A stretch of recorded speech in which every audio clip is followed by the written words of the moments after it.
Hello guys, स्वागत है आपका कोरियन ड्रामा एक्सप्लेनर चैनल पर। और आज हम बात करने वाले हैं हाल ही में रिलीज हुए कोरियन ड्रामा ए मॉडल फैमिली की हिंदी एक्सप्लेनेशन के बारे में। एपिसोड की शुरुआत में हमें अपने हीरो की आवाज़ सुनाई देती है और उसे कुछ लोग मिट्टी में जिंदा दबा रहे होते हैं।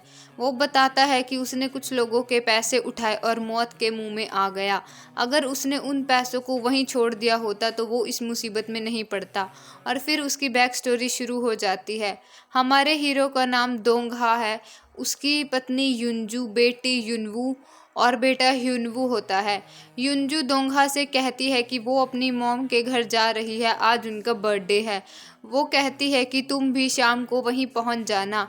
दोंगहा मना करता है तो युनजू कहती है कि तुम इस बात को कब तक टालते रहोगे, हमें उन्हें अपने डिवोर्स की बात जल्दी ही बतानी होगी। थोड़ी देर बाद वो अपने बेटे से बात करता है और हमें पता चलता है कि उसके बेटे को हार्ट प्रॉब्लम है। इसके बाद वो कॉलेज जाता है और अपने साथी से बात करता है कि उसने जो पैसे प्रमोशन के लिए दिए थे वो उसे वापस चाहिए। उसका साथी कहता है वो पैसे फंस चुके हैं, प्रोफेसर किम को जेल हुई है जिससे सारी प्रॉब्लम खड़ी हुई है। दोंगा कहता है मुझे कुछ नहीं पता, मुझे पैसे वापस चाहिए, वो मेरे बेटे के ऑपरेशन के लिए थे। अगर मेरी बीवी को पता चला कि सेविंग्स के पैसे मैंने उड़ा दिए हैं तो हमारा तलाक पक्का है, मेरे बेटे की मौत पक्की है। उसका साथी कहता है कि मैं कुछ नहीं कर सकता यार, वो पैसे अब भूल जाओ। ये सुनकर दोंगा को गुस्सा आ जाता है और वो उसे गालियां देने लगता है।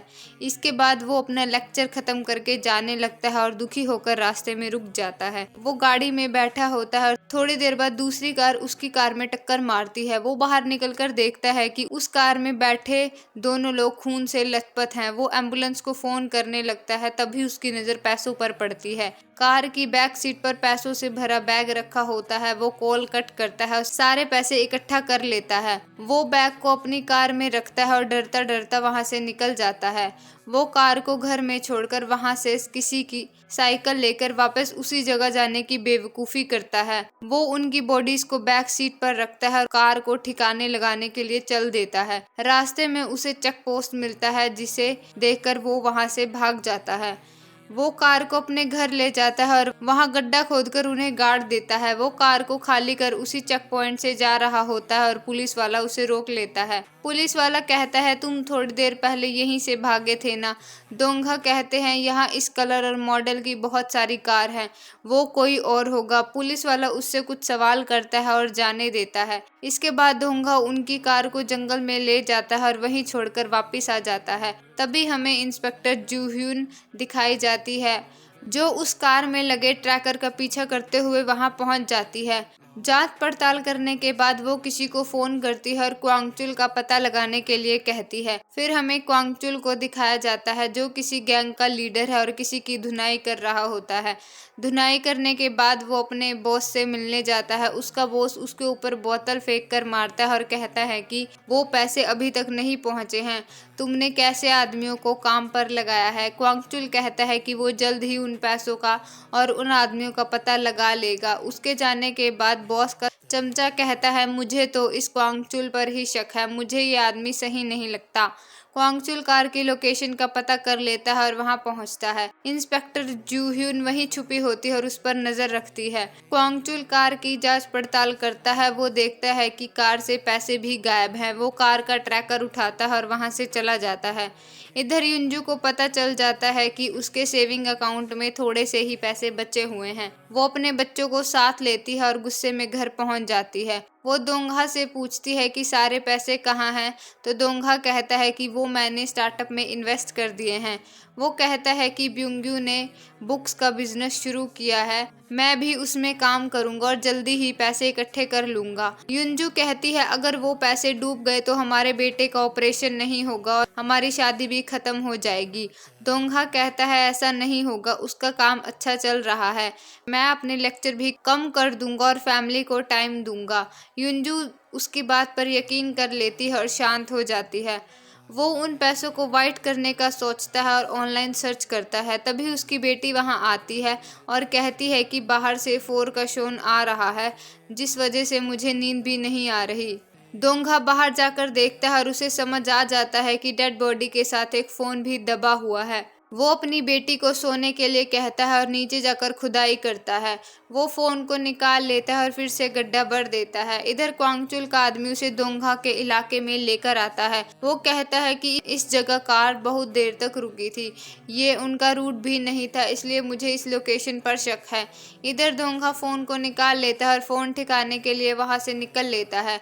तभी फोन वापस रिंग करता है। दोंगा फोन चेक करता है और चौंक जाता है क्योंकि ये कॉल युंजू कर रही होती है। दोंगा अपनी वाइफ का मैसेज उस आदमी के फोन में देखकर चौंक जाता है और कार रोक लेता है। वो थोड़ी देर सोचता है और कार घर की तरफ घुमा लेता है। वो वहां फिर से गड्ढा खोदता है और उसके फिंगर से फोन लॉक करता है। वो उसके और अपनी वाइफ के बीच हुए सारे मैसेजेस पढ़ता है और गैलरी चेक करता है। उसे एक वीडियो मिलती है जिसमें युंजू उस आदमी के साथ एक होटल रूम में होती है। ये देखकर उसे धक्का लगता है और वो दुखी हो जाता है। फिर हमें इंस्पेक्टर जी ह्यून का फ्लैशबैक दिखाया जाता है जिसमें वो अपने सीनियर्स को बताती है कि इस गैंग के दो हिस्से हैं, एक सैंक्शन रिंग जो ड्रग सप्लाई करता है और दूसरी योंगसू रिंग जो ड्रग्स डिस्ट्रीब्यूट करती है।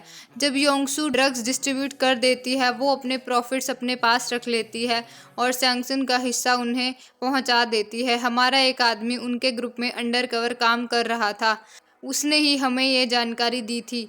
उस दिन भी एक कार पैसे लेकर जा रही थी, अब पैसे और वो आदमी गायब है, हमें उसे ढूंढना होगा। उसके सीनियर्स कहते हैं उसे ढूंढने की ज़रूरत नहीं है, अगर ये खबर बाहर आई तो हमारी वर्दी उतर जाएगी, तुम बस उस सैंक्शन ग्रुप को ख़त्म करो। और फ्लैशबैक ख़त्म हो जाता है।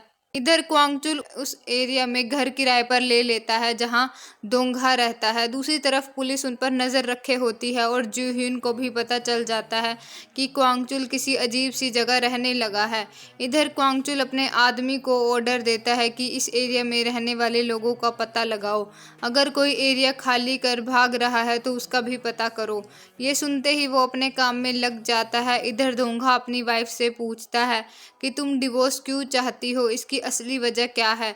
ये सुनते ही उसकी वाइफ उसे बहुत सुनाती है। वो कहती है डिवोर्स की असली वजह तुम हो, ना तुम हमें टाइम देते हो, ना ही तुम घर के खर्चे उठा पाते हो, ना हमें घुमाने ले जाते हो, मुझे घर का खर्चा भी अपनी मॉम से मांगना पड़ता है। वो कहती हैं जब ह्यूनवू की तबीयत ज़्यादा खराब होती थी तब भी तुम नहीं होते थे, उसे मैंने ही संभाला है। दोंगा कहता है लेकिन अब ऐसा नहीं होगा, मैं सब ठीक कर दूंगा। युंजू कहती है तुम रहने दो, तुम्हारे बस का कुछ नहीं है, जब से हम मिले हैं तुम्हारे सारे डिसीजंस मैंने ही लिए हैं, तुम अपनी कॉफ़ी तक सिलेक्ट नहीं कर पाते, तुम्हारे डिसीजन मैंने लिए हैं और ये डिसीजन भी मैं ही ले रही हूँ। इतना सुनने के बाद दोंगा फिर से चेक करता है कि मनी लॉन्ड्रिंग कैसे की जाए। उसे एक लिंक मिलता है और वो मैसेज पर क्लिक कर देता है। तभी ह्यूनवू वहां आता है और खेलने के लिए कहता है। दोंगा मान जाता है और उसके साथ खेलता है। दूसरी तरफ इंस्पेक्टर जीह्यून अपने साथी के साथ उस एरिया में आ जाती है और किराए के लिए घर ढूंढती है। इधर वो बाहर खेल रहे होते हैं और क्वांगचुल उन्हें देख रहा होता है। खेलते खेलते बॉल दूर गिर जाती है और दोंगा उस बॉल को लेने जाता है। तभी ह्यूनवू बेहोश हो जाता है। क्वांगचुल भागता हुआ वहां आता है और एम्बुलेंस के लिए कॉल करता है। दोंगा भी वापस आ जाता है और अपने बेटे की ऐसी हालत देखता है। वो हॉस्पिटल पहुंच जाते हैं जहां युंजू अपने पति को बहुत सुनाती है। वो कहती है तुम्हें पता है इसकी क्या हालत है, लेकिन तुम इसके साथ खेल रहे थे। फिर दोंगा अपना कंप्यूटर चेक करता है जहां उस आदमी ने उसे रिप्लाई दिया होता है। वो आगे की बात करते हैं और लॉन्ड्रिंग वाला आदमी उसे आने के लिए एक जगह बताता है। दोंगा एक बैग में कुछ पैसे भरता है और उस जगह के लिए चल देता है। दूसरी तरफ क्वांगचुल का आदमी बताता है इस घर में रहने वाला आदमी अजीब है, इस घर की लाइट रात भर जलती है, ये घर में ही मैरिजुआना उगाता है और बेचता है, मुझे लगता है वो इससे नशा लेने आए हों। क्वांगचुल अपने आदमियों के साथ उसके घर पहुंचता है, उसे पकड़ लेता है। इधर दोंगा उस आदमी वाली जगह पहुंचता है और उसे एक आदमी मिलता है। दोंगा लॉन्ड्री की बात करता है तो शॉपकीपर मना कर देता है। वो कहता है यहाँ कोई लॉन्ड्री नहीं होती। दोंगा वापस चल देता है। वो कार के पास पहुंचता है और उसे एक कार्ड मिलता है जिस पर लिखा होता है शॉप नंबर 404 में आओ। दोंगा फिर से बिल्डिंग में चला जाता है। इधर वो उस आदमी से मारपीट करते हैं और पैसों के बारे में पूछते हैं। वो नशे में होता है और उल्टे सीधे जवाब देता है। इधर दोंगा उस आदमी के पास पहुंच जाता है। वो आदमी कहता है कि हम तुम्हारे पैसे क्रिप्टो करेंसी से वाइट करेंगे, हमारा 30% हिस्सा होगा। वो उसे एक फ़ोन देता है और कहता है कि आगे से इसी फ़ोन पर बात करना। दोंगा कहता है मैं इतने पैसे देकर तुम पर ट्रस्ट कैसे करूं? ये सुनकर वो आदमी कहता है तो अपने पैसे उठाओ और निकल जाओ।